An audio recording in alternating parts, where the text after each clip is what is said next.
біздің ата-бабаларымыз ертеде киіз үйде тұрған. Білесің бе? Киіз үйдің қандай екен? Иә? Сол киіз үйдің табанына текемет төсеген. Білесің бе? Білесің сен аға.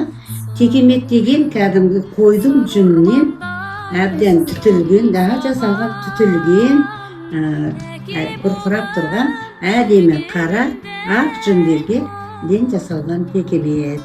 Қара жүннің үстіне ақ жүнді бояп, қызыл, жасыл қылып, мынандай ойып қояды.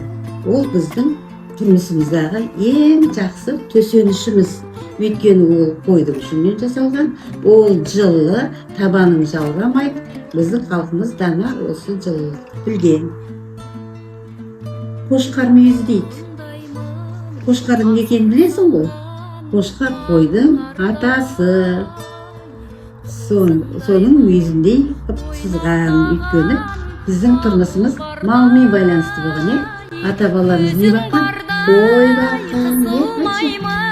Қой баққан.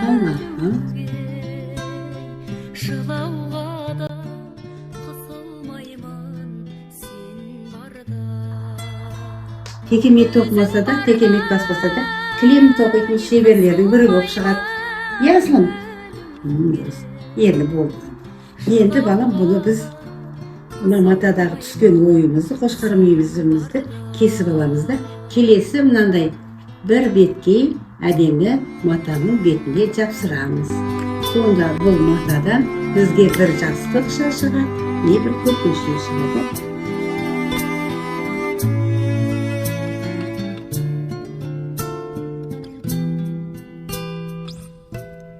Мен өзіңнен қабылдаппын сүюді, мен өзіңнен қабылдаппын күйюді.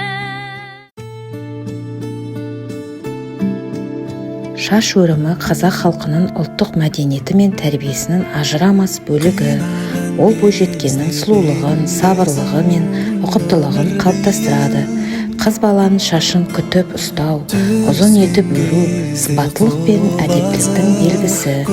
Шашқа, шолпы, шашбау сияқты күміс әшекейлер тағылып, ол жүрісті түзейді, шаштың қалың болуына көмектескен.